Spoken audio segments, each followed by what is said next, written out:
What's going on, guys? Welcome back to another episode of Sold Out. On today's episode, I'm excited to bring you guys the Nike GT Jump 2. You guys can see the box. It's kind of just got the GT Jump logo. That right there. And we are going to hop right into it and get a weight. I'm going to say 14 and a half. It doesn't feel very heavy. Like the bottom feels a lot heavier than the top. So it's not like really balanced, but it feels great on foot. Either way,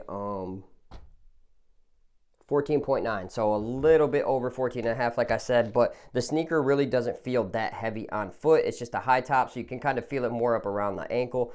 Otherwise, it's a pretty light shoe. It's not noticeable like a LeBron 19, a LeBron 18, or a LeBron 17. It does feel lighter than those. So working our way from the top down to the bottom like we always do, heel slip-in comfort was great. There's padding on the back. It's not too much. It feels just perfect.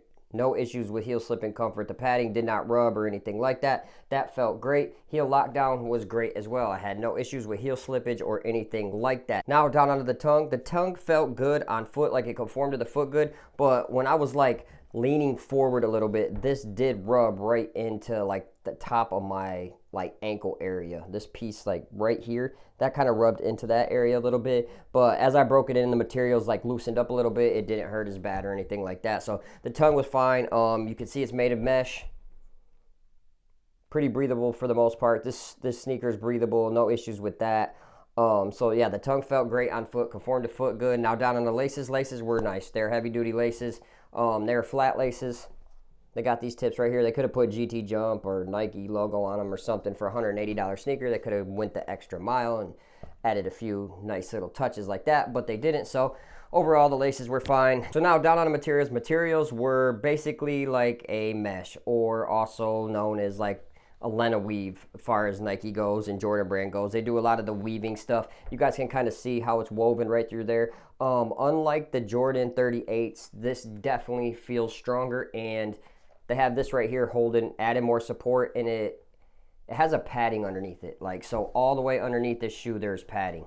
Like, it felt really good on foot. I like the padding that they put underneath this weave. On the Jordan 38, I didn't like my foot like touching that weave. You could just feel it. It felt cheap. I'm not surprised what happened to Grant Williams, how he had that blowout with the Jordan 38. So if you liked some things about the Jordan 38, you're probably, the Jordan 38 high, you're probably going to love this Nike GT Jump 2. You're definitely going to like this sneaker. Now, as far as other materials they used on here, you can see this is almost like a nylon right here, and then they had this synthetic wrapped all the way around that sneaker. And then right here they kind of added in some air bubbles, which, I mean, really don't do much, but they actually do. I guess if you were to bang ankles with somebody or something like that, or you were able to kick your feet together, your ankle bones would not hit because there is that air there. So I guess they do kind of serve a purpose, and it's kind of a dope aesthetic. I thought it was a good idea, and I like how they did this on the back as well, that little Nike emblem right there. I think that was a dope little touch as well. Now down onto something that is, this sneaker just goated. Like, the cushion is the best cushion I have ever felt on any basketball sneaker. I have not even the Nike GT Cut or the Nike GT Jump 1s. Them were very, very nice, super bouncy. I thought they felt really great on foot in my personal opinion. And these just top any sneaker that I have felt. A lot of the Jordan sneakers that are double stacked, them are super bouncy. They feel very good, but like the return from the zoom bag on this just feels great. Like when you press in, it feels like it's like lifting your foot back up. And this React right here is super, super soft. I will show you guys in videos.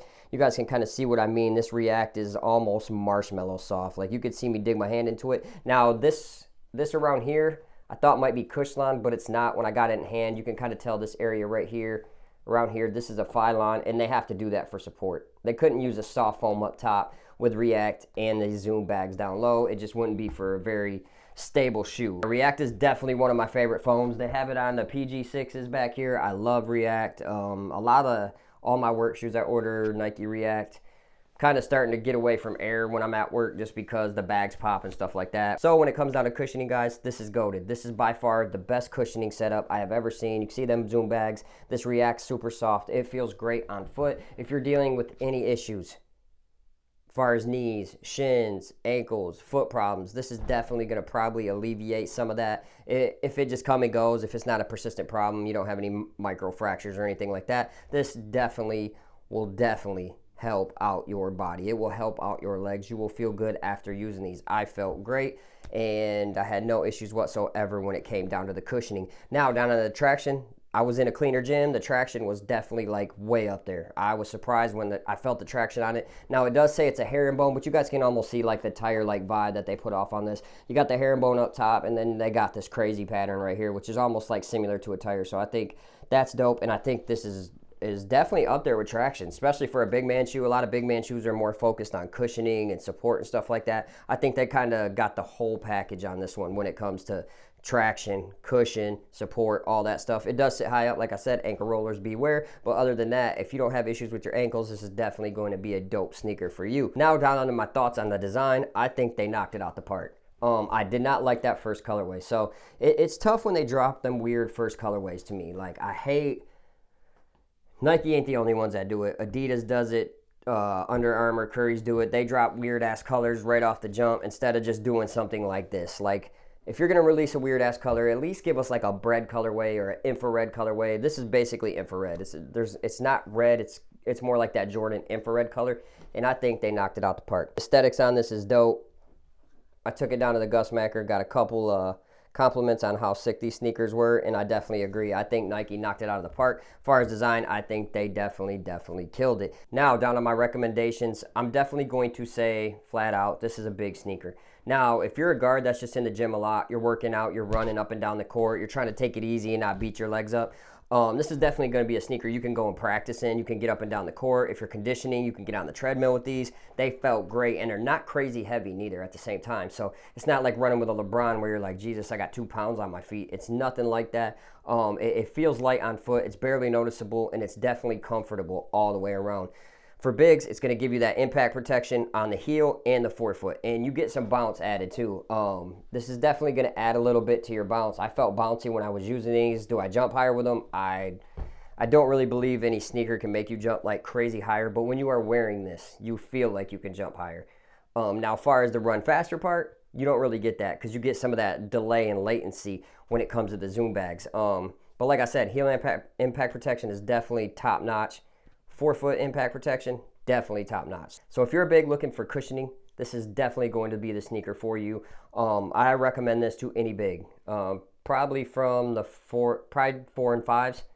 This will definitely be the sneaker for you. And like I said, you get the good traction at the same time. It's not like the traction's whack. The Nike GT Jump 1, it was okay. It wasn't like top tier or anything, but this is up there. I won't say this is top tier, but this is definitely nothing to complain about when it comes down to traction. So guys, this is my rundown of the Nike GT Jump 2. I appreciate you guys watching. You know what to do. Hit that like button, hit that subscribe button, and we'll catch you on the next episode of Sold Out. Peace.